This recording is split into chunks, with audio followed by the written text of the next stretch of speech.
el sufrimiento es una realidad. Aún aquello que parece estar bajo control rápidamente se tuerce. Y raro es el día en el que no recibamos una noticia que nos preocupa, o bien por un mensaje, o bien por una llamada, o bien por algo que directamente nosotros mismos estamos experimentando. Y si no nos sentimos lo suficientemente angustiados por lo que sucede en nuestras familias o en nuestros trabajos, simplemente podemos encender la televisión o entrar en alguna red social y rápidamente seremos golpeados por infinidad de malas noticias.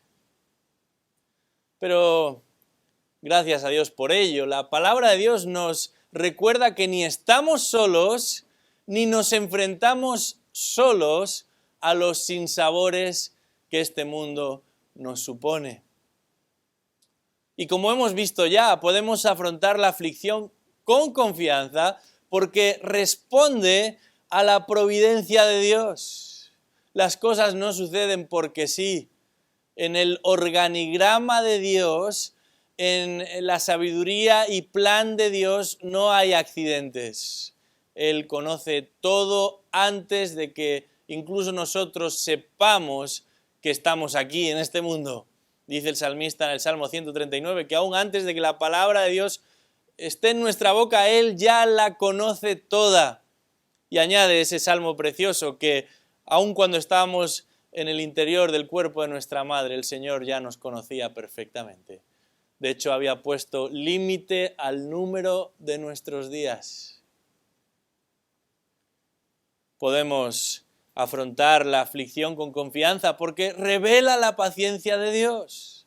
En realidad, tenemos un concepto tan alto de nosotros mismos que pensamos que merecemos más de lo que realmente estamos recibiendo. Sin embargo, cuando nos acercamos a la Escritura, enseguida entendemos que no solo no merecemos nada, sino que nuestra vida es un regalo de gracia desde el principio hasta el final.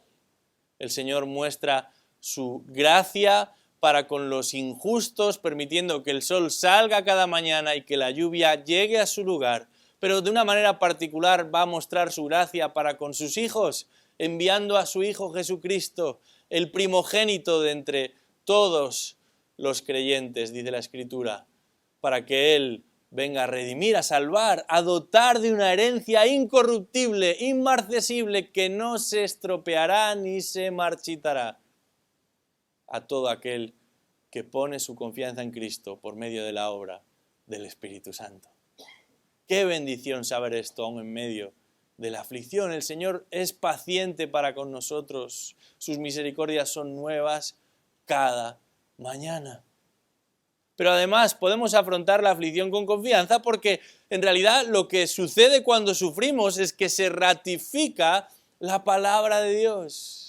Él no nos ha dejado solos en este mundo, pero tampoco desinformados. Y aún desde antes de ir a la cruz, llega a decir a sus discípulos que eso que está sufriendo Él y que sufrirá Él es algo que deben esperar aquellos que siguen al Maestro. Y en el capítulo 15 del Evangelio de Juan les dice que de la misma manera que el Maestro ha sufrido, sus discípulos también sufrirán porque sus discípulos no son menos en ese sentido que su Maestro.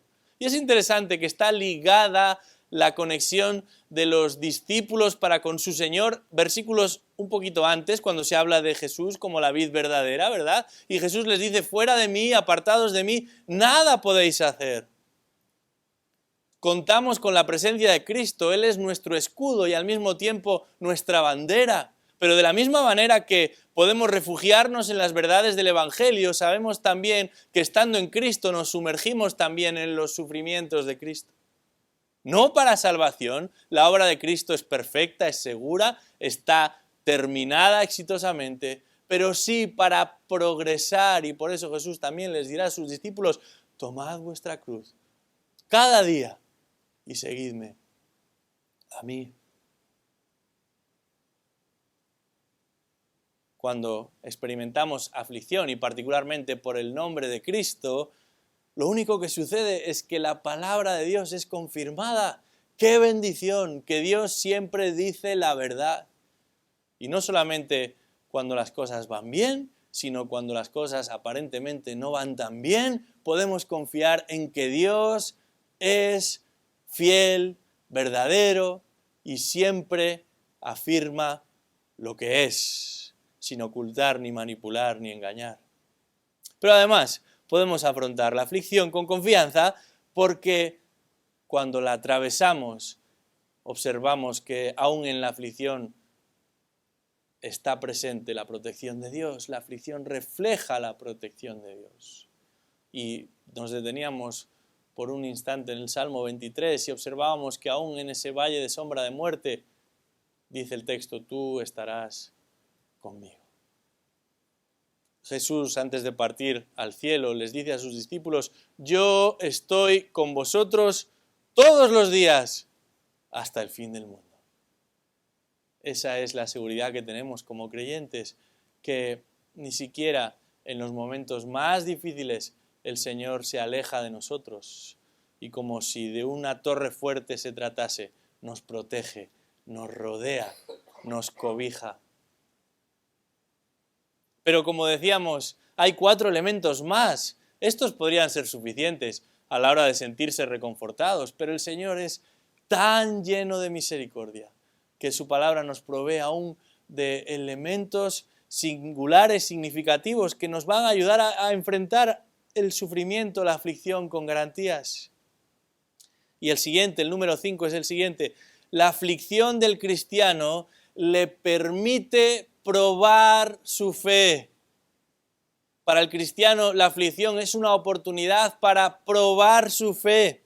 Vamos por un momento a Santiago capítulo 1, comenzando en el versículo 2. Santiago 1, 2. Dice ahí, tened por sumo gozo, hermanos míos, el que os halléis en diversas pruebas, sabiendo que la prueba de vuestra fe produce paciencia, y que la paciencia tenga su perfecto resultado, para que seáis perfectos y completos, sin que os falte de nada. Esta palabra prueba que usa Santiago tiene varios significados, pero fundamentalmente puede traducirse como prueba o tentación. Y en este capítulo 1 de esta epístola del medio hermano de Jesús, en los versículos 13 al 18, este autor va a referirse claramente a la tentación, va a hablar de la tentación. Pero en este versículo 2 que hemos leído se está refiriendo no tanto a una lucha interna que todo creyente experimenta con su viejo hombre, sino a las circunstancias externas que muchas veces dificultan nuestro peregrinar, a todo aquello que está fuera de nuestro control. Y la idea es que esas pruebas, esas dificultades pueden ser muy distintas, literalmente de muchos colores, de muchos tipos. Cada persona va a enfrentar sus propias pruebas. Aún cada etapa de la vida va a suponer sus propios retos. Pero todas estas pruebas, dificultades, tienen un denominador común. No son casuales, no son aleatorias, sino que están diseñadas como un medio que Dios va a utilizar para probar nuestra fe. De hecho, aquí dice Santiago que aún en medio de esas pruebas podemos experimentar gozo. ¿Cómo es esto posible? Una cosa es tratar de lidiar con ellas con ciertas garantías, con esperanza, con confianza, pero ¿gozo en medio de la aflicción?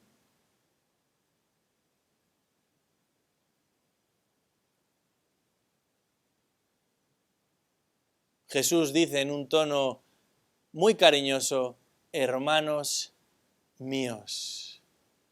Y es que sabe perfectamente a quién se dirige. Santiago escribe primordialmente a creyentes judíos que están siendo perseguidos. Por eso en el versículo 1 dice, tribus dispersadas, a las 12 tribus que están en la dispersión.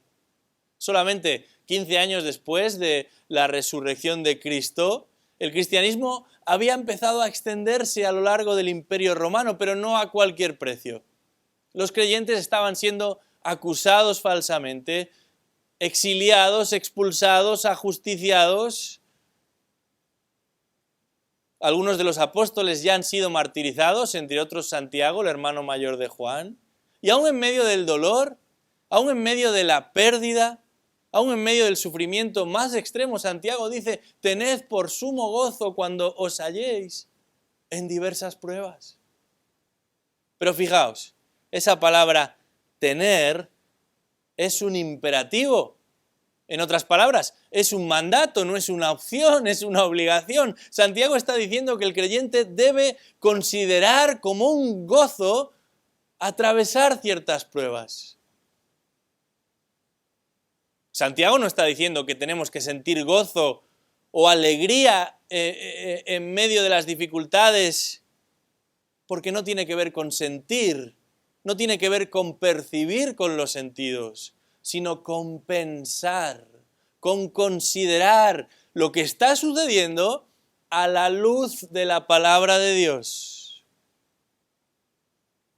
Con dejar que sean nuestras convicciones el filtro por el que vamos a evaluar nuestras circunstancias, y no al revés. El creyente puede y debe experimentar gozo no por el hecho de enfrentar dificultades, sino aún estando en medio de dificultades. No porque disfrute las dificultades, sino porque entiende que si Dios lo permite, es lo mejor que puede suceder. Y este no es un pensamiento aislado en la Escritura. Ya hemos visto 1 Pedro capítulo 1, versículo 6, en lo cual os regocijáis grandemente, aunque ahora, por un poco de tiempo si es necesario, seáis afligidos por diversas pruebas. El Señor Jesucristo también lo hemos estudiado en Mateo capítulo 5, versículo 10. Bienaventurados seréis cuando os insulten y persigan y digan todo género de mal contra vosotros falsamente, por causa de mí. Regocijaos y alegraos, porque vuestra recompensa en los cielos es grande, porque así persiguieron a los profetas que fueron antes que vosotros.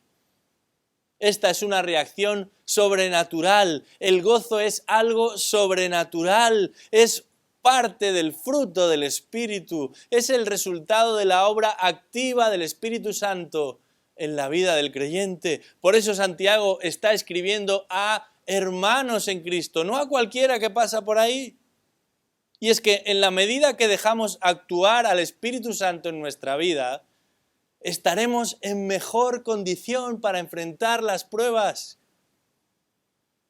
Hallaremos un mayor consuelo en medio del dolor. Podremos experimentar gozo, aún a pesar de las circunstancias.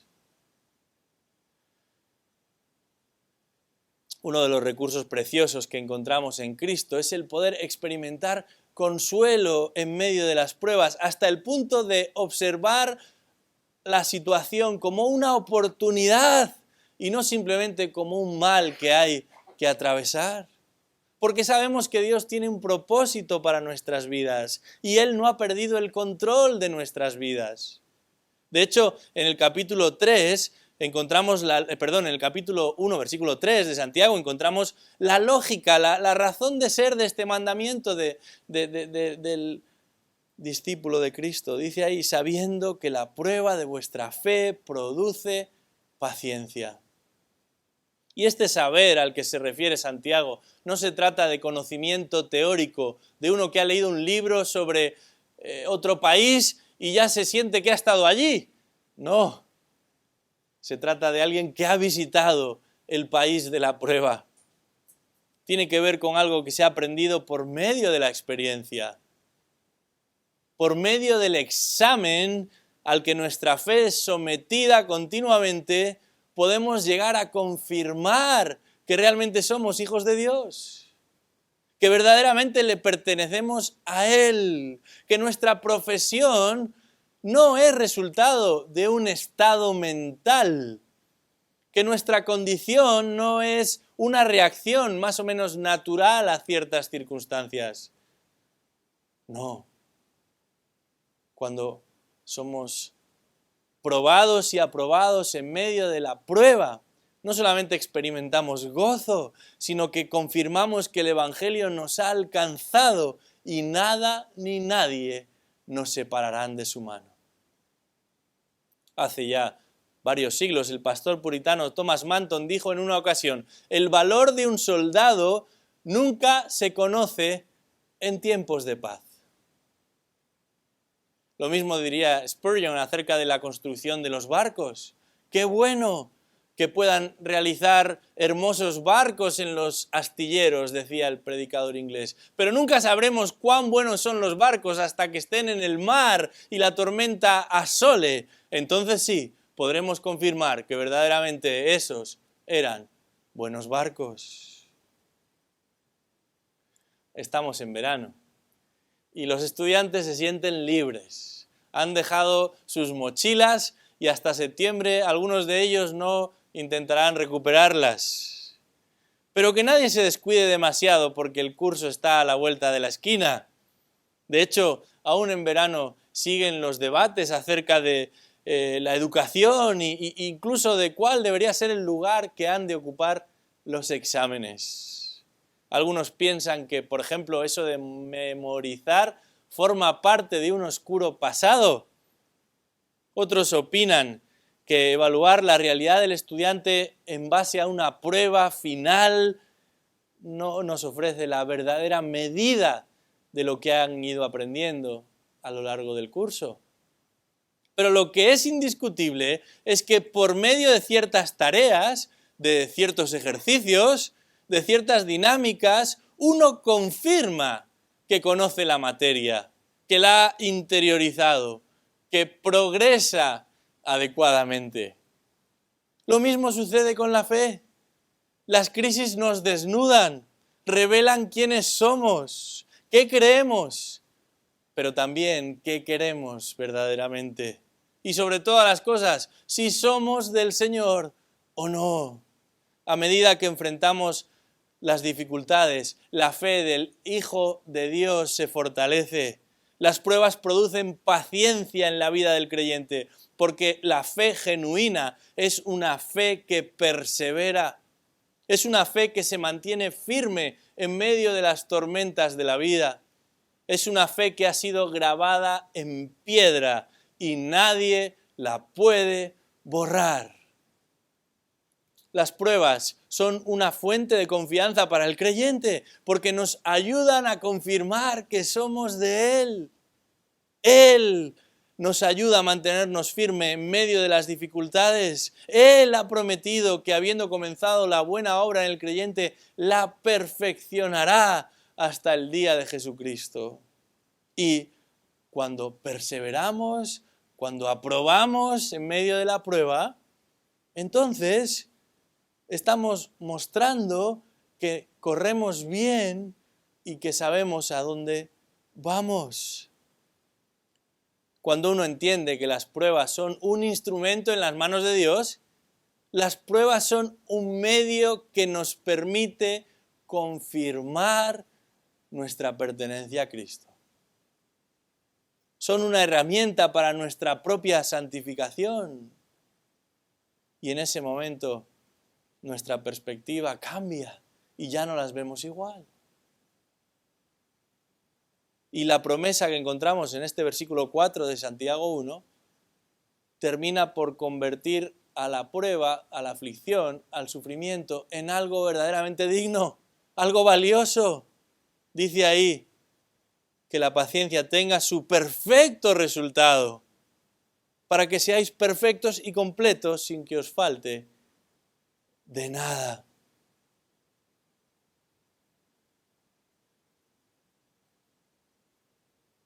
La aflicción del cristiano, entonces, le permite, es una oportunidad preciosa de probar su fe.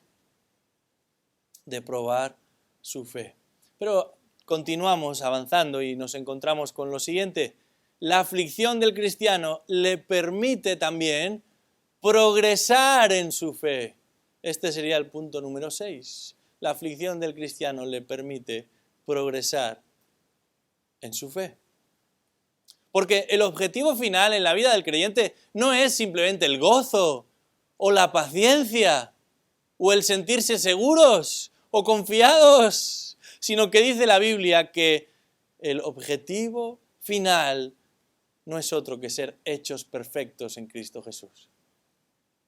Dice el capítulo 4 del libro de Efesios, hasta que todos lleguemos a la unidad de la fe y del conocimiento pleno del Hijo de Dios, a la condición de un hombre maduro, a la medida de la estatura de la plenitud de Cristo, para que ya no seamos niños sacudidos por las olas y llevados de aquí para allá por todo viento de doctrina, por la astucia de los hombres, por las artimañas engañosas del error, sino que hablando la verdad en amor, crezcamos en todos los aspectos en aquel que es la cabeza, es decir, en Cristo.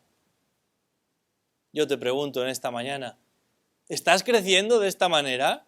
¿Estás avanzando de esta manera? ¿Estás siendo conformado de esta manera a esa plenitud de Cristo de la que nos habla la Escritura? ¿Te pareces más a Cristo cada día? Porque este es el propósito de Dios para con todos sus hijos. Y Él va a utilizar incluso la aflicción en nuestra vida para que esto sea una realidad. Hay pocas ciudades tan impresionantes como Roma. Entre otras razones, no por lo que es hoy, sino por lo que un día fue. Y aún las calles están llenas de figuras y edificios que nos recuerdan la grandeza pasajera, claro que sí, de una ciudad imperial como lo es la capital de Italia. Y entre todas sus maravillas hay un número considerable de esculturas. Qué bueno es observar el resultado final. Pero ¿cuánto trabajo para llegar a ese punto? De un bloque de mármol tremendo, el escultor ha de ir eliminando todo aquello que no sirve para alcanzar el resultado final. Y sabemos que el mármol no sufre los golpes del martillo, pero nosotros sí. Y de la misma manera, como si de un bloque de mármol se tratase, ese corazón que por tantos años ha sido afectado por el pecado, esa mente que por tantos años se ha dedicado a obrar lo que no conviene en contra de lo que Dios ha establecido, ha de tener una transformación absoluta. Y para ello el orfebre, el artesano celestial que es Dios mismo, nos está conformando a la imagen de Cristo. Santiago, lo hemos leído, no puede ser más enfático cuando dice, para que seáis perfectos y cabales. Literalmente dice, completos, maduros, sin que os falte cosa alguna. Nos gusta hablar del estado de bienestar, no del estado de malestar.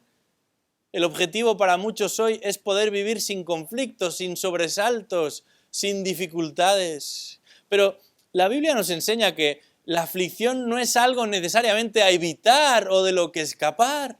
De hecho, en el libro de Hebreos se nos recuerda que Cristo mismo, en su humanidad, aprendió obediencia por medio de las pruebas.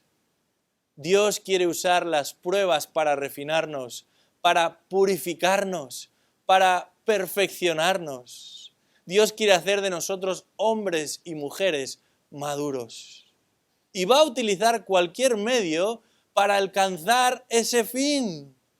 Son célebres las palabras de Elisabeth Elliot, quien ella misma tuvo que experimentar el dolor de ver a su marido muerto por causa del Evangelio cuando predicaba entre los indios allí en el Ecuador. Ella dijo, Dios no te protegerá de nada que te haga más como Jesús.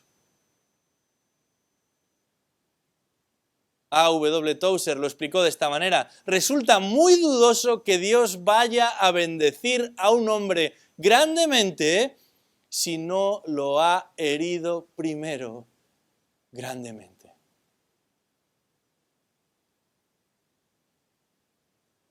estamos en pleno verano y a la gente le gusta bañarse, quieren refrescarse, huir del calor. Y cuando llegamos a la playa o a la piscina, a veces nos encontramos con personas que están muy en forma, ¿verdad? Uno llega ahí medio rezagado, se va retirando sus prendas, se dispone a saltar al agua, pero de repente hay alguno que no tiene ninguna prisa en llegar al agua, porque quieren exhibir todos esos músculos en los que han estado invirtiendo todo el año. Y uno pensaría, bueno, eso no vale la pena, ¿verdad? Es una buena manera de salir de las comparaciones. No voy a invertir en lo material. Pero sin duda, para alcanzar esa musculatura tan llamativa, hay que dedicar tiempo, hay que dedicar esfuerzo.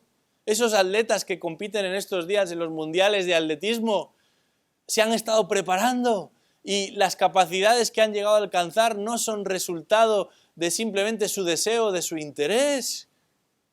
El otro día escuchaba la entrevista a uno de esos atletas. En realidad no sé cómo terminaría su prueba, pero él explicaba que él entrena todos los días. Y le preguntaron, ¿y cuándo descansas? La respuesta fue sorprendente. Hemos aprendido a descansar mientras entrenamos. Hay rutinas de descanso en el entrenamiento, pero tiene que trabajar todos los días. No estamos hablando aquí de alcanzar cierto nivel a los ojos de los hombres, ni siquiera compitiendo entre nosotros. Se trata de llegar a la plenitud de la estatura del Hijo de Dios viviente, de Cristo nuestro Salvador, del primero entre muchos hermanos. Y eso no se va a alcanzar simplemente con un buen deseo o con un ratito cada semana a lo largo del año viniendo a congregarse. Claro que es bueno e importante, no debemos descuidar, como algunos descuidaban su asistencia, pero hay mucho más, necesitamos mucho más, y en ese trabajo de preparación y de crecimiento y de desarrollo y de conformidad con Cristo, Dios integra la aflicción como parte de su programa de entrenamiento. Esta fue la experiencia del apóstol Pablo en 2 Corintios 12, para impedir que me enalteciera, porque en ese aspecto no se estaba pareciendo a Cristo. Dice Pablo, me fue dada una espina en la carne, un mensajero de Satanás que me abofeteé, para que no me enaltezca. Acerca de esto, 3 veces he rogado al Señor para que lo quitara de mí. Y Él me ha dicho, te basta mi gracia, pues mi poder se perfecciona en tu debilidad. Por eso dice Pablo, por tanto muy gustosamente me gloriaré más bien en mis debilidades, para que el poder de Cristo more en mí. Por eso me complazco en las debilidades, en insultos, en privaciones, en persecuciones y en angustias, por amor a Cristo, porque cuando soy débil, entonces soy fuerte. Esto no es algo que exclusivamente le iba a suceder al apóstol Pablo. Hemos estado estudiando el capítulo 12 de la epístola a los Hebreos y allí el autor nos dice que no tengamos en poco la disciplina del Señor, ni nos desanimemos al ser reprendidos por Él, porque añade al Señor al que ama, a ese disciplina y azota a todo aquel que es recibido por hijo. El autor de la epístola añade, es para vuestra corrección que sufrís. Dios os trata como a hijos, porque ¿qué hijo hay a quien su padre no discipline? Eso no significa que todos los sufrimientos, que todas las aflicciones son resultado de la disciplina de Dios. Pero en algunos casos sí. Y hemos de estar atentos. Dice el autor de los Hebreos, tuvimos padres terrenales para disciplinarnos y los respetábamos. ¿Con cuánta más razón no estaremos sujetos al Padre de nuestros espíritus y viviremos? Porque ellos nos disciplinaban por pocos días, como le parecía, pero Él nos disciplina para nuestro bien, para que participemos de su santidad. Y termina diciendo, al presente Es verdad, ninguna disciplina parece ser causa de gozo, sino de tristeza. Sin embargo, a los que han sido ejercitados por medio de ella, les da después fruto apacible de justicia. La palabra de Dios no solamente nos informa, sino que nos motiva y nos orienta y nos enseña que el creyente atraviesa pruebas, claro que sí, pero no son un lastre ni un problema, sino una oportunidad. Y sería una temeridad pretender escapar de esas pruebas. Sería una inconsciencia el ignorarlas. No las aprovecharíamos bien. Dice 1 Corintios 10, no os ha sobrevenido ninguna tentación que no sea común a los hombres. Y fiel es Dios, que no permitirá que vosotros seáis tentados más allá de lo que podéis soportar, sino que con la tentación proveerá también la vía de escape a fin de que podáis resistirla. Hermanos, la aflicción de cada creyente está diseñada a medida por un sastre sabio que conoce mejor que nosotros qué es lo que necesitamos para crecer y para ser conformados a la imagen de su Hijo.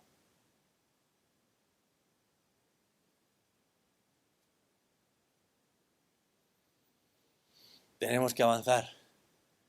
El punto número 7. La aflicción del cristiano le permite poner la vista en lo que vendrá.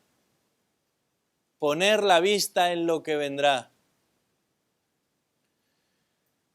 Hace un tiempo, una mujer se hizo muy conocida en el mundo entero.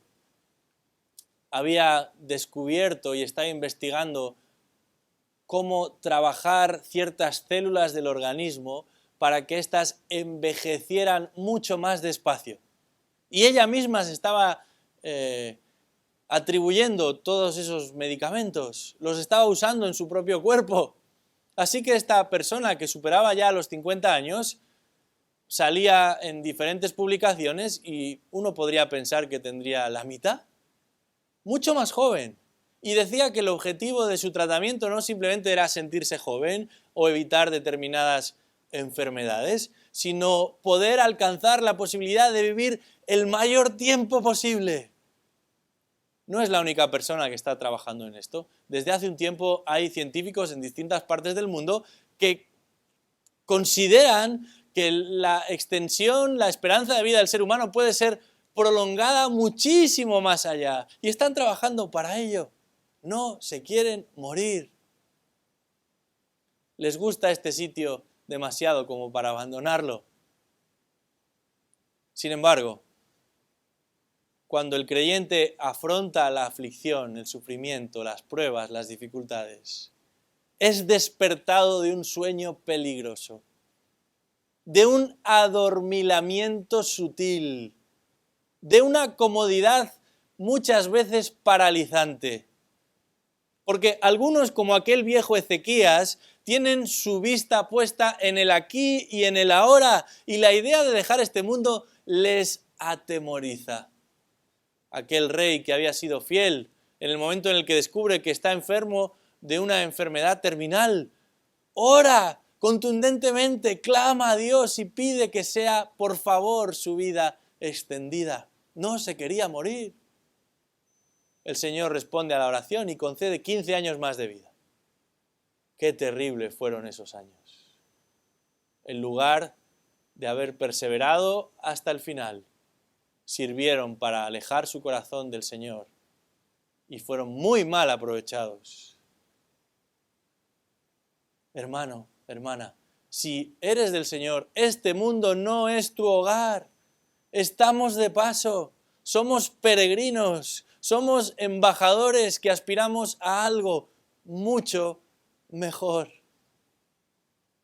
Vamos por un momento al capítulo 3 de Colosenses. Colosenses capítulo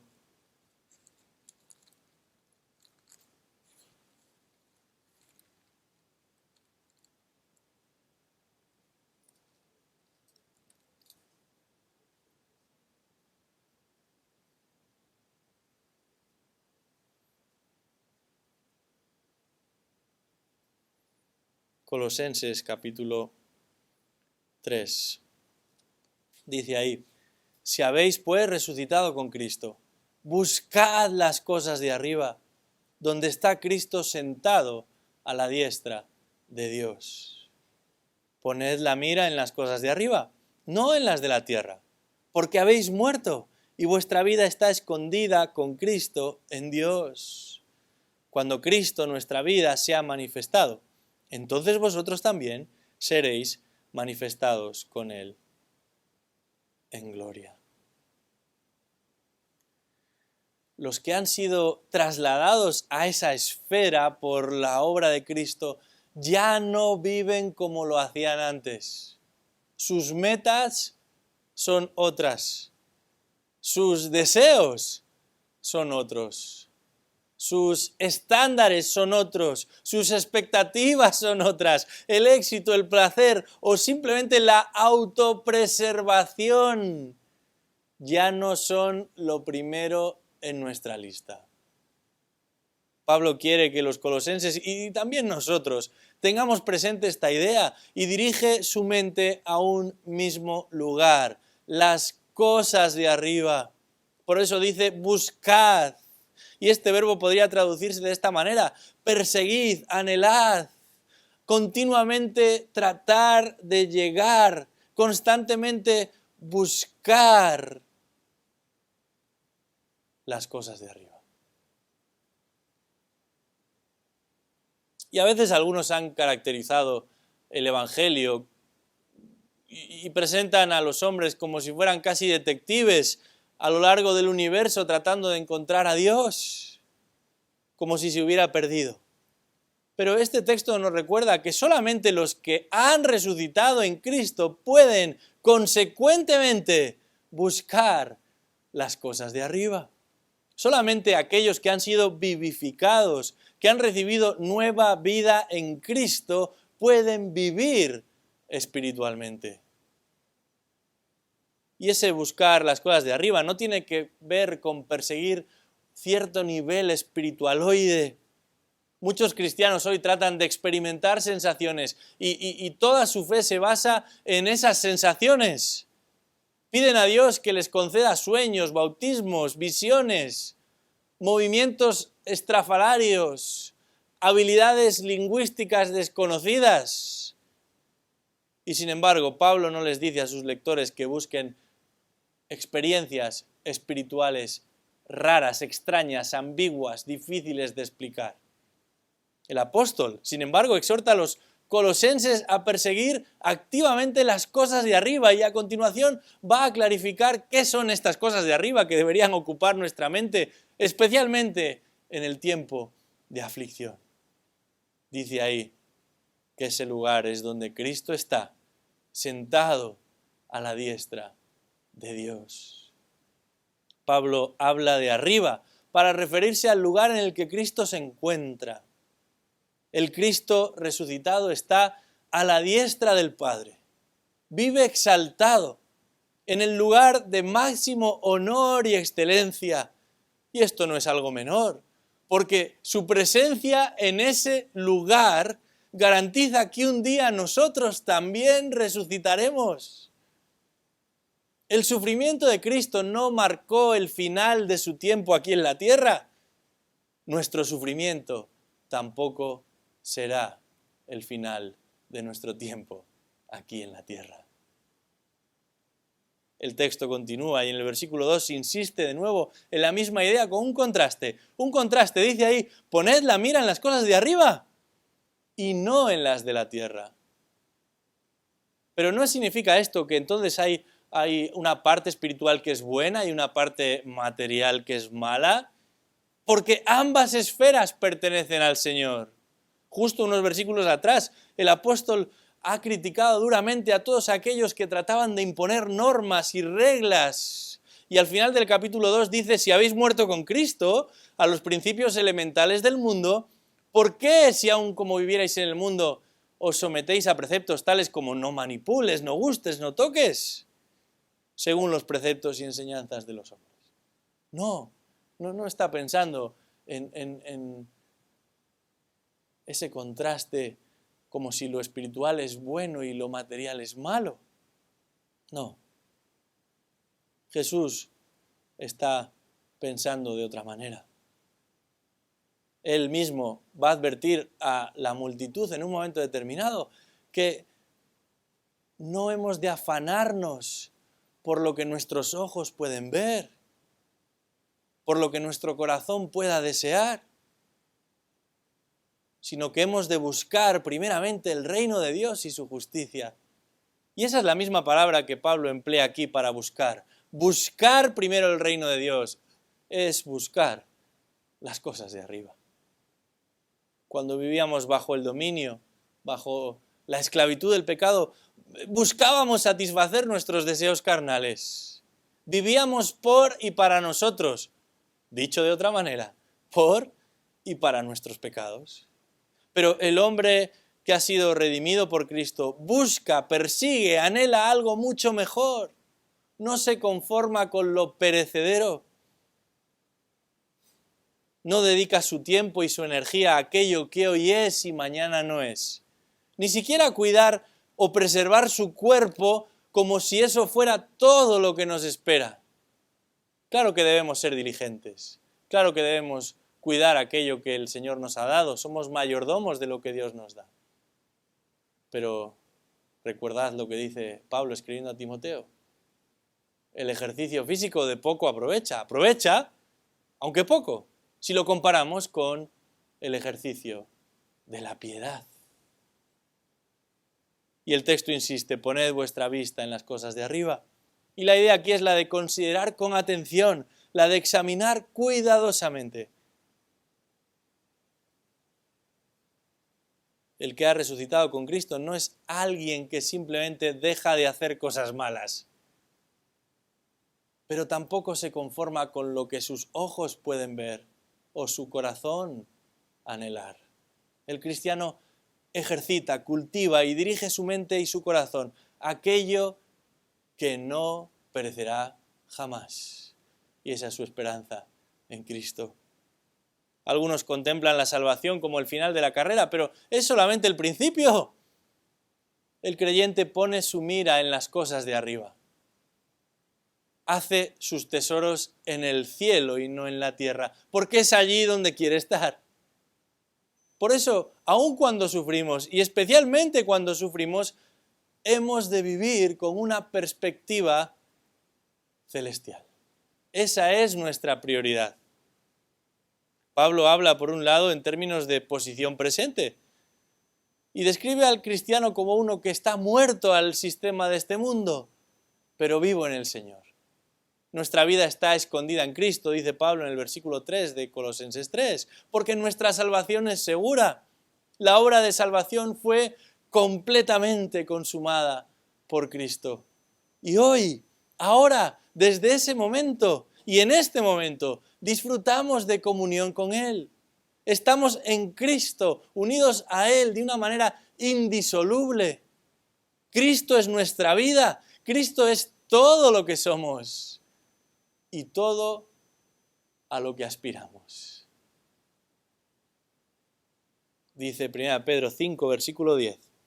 Después de que hayáis sufrido un poco de tiempo, el Dios de toda gracia, que os llamó a su gloria eterna en Cristo, Él mismo os perfeccionará, afirmará, fortalecerá y establecerá. Este es el anhelo del creyente.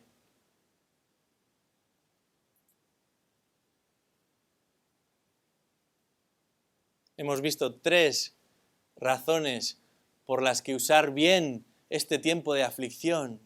No solamente enfrentamos la aflicción, sino que la aprovechamos bien, porque Dios la ha ideado como un medio para probar nuestra fe.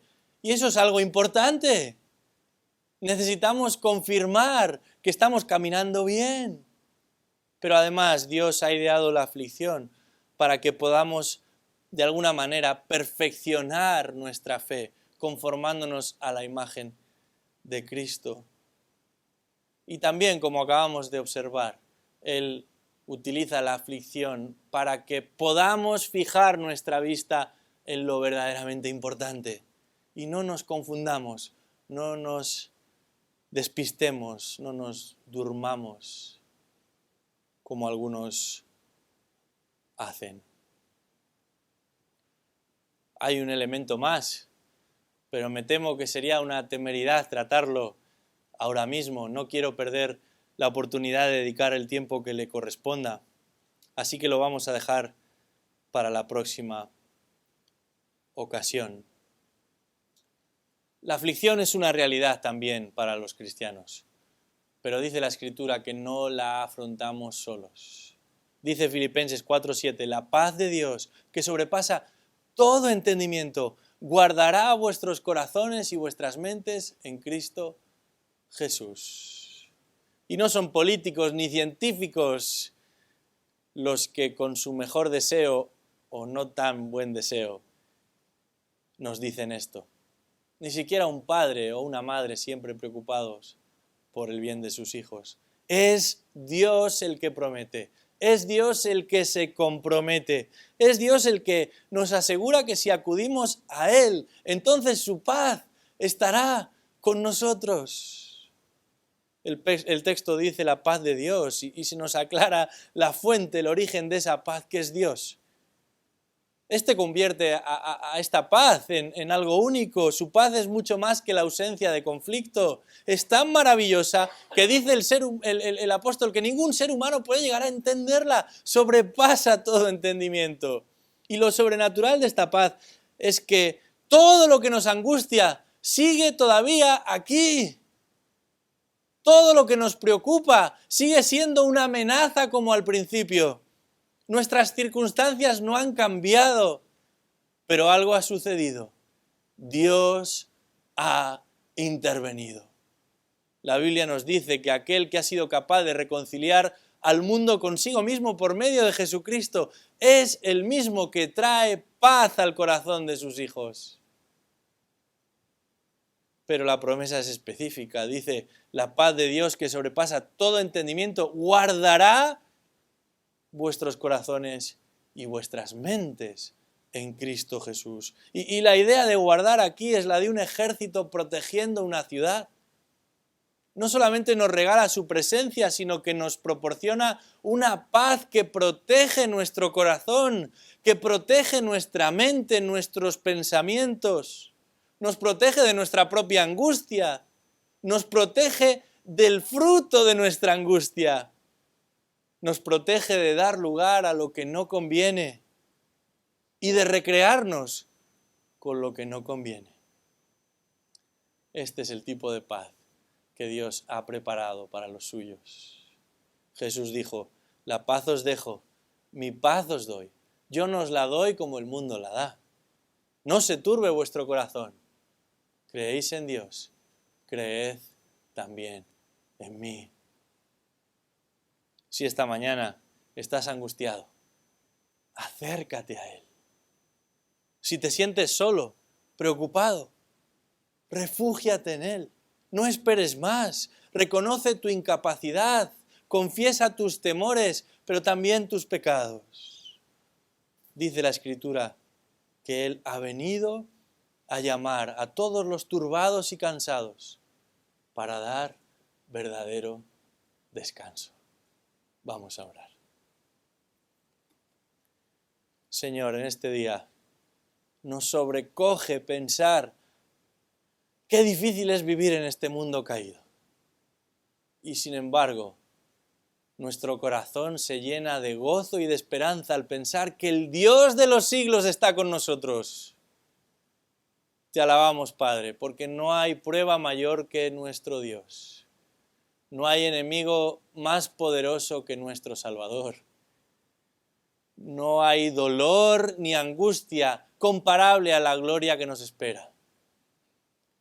No hay mayor riqueza ni grandeza que la que Cristo ha logrado para cada uno de sus redimidos. Y es por eso que afrontamos las dificultades del día a día, no en nuestras fuerzas, sino en las tuyas, para que como Pablo podamos decir, tu poder se perfecciona en nuestras debilidades. Oh Dios, qué pocos y qué pequeños somos, pero qué grande y qué poderoso eres tú. Te damos las gracias por tu Hijo, porque en Él conocemos y vemos tus maravillas de una manera nítida, clara, transparente. Gracias, oh Dios. Nos encomendamos a ti en este momento, en el nombre de Cristo Jesús. Amén.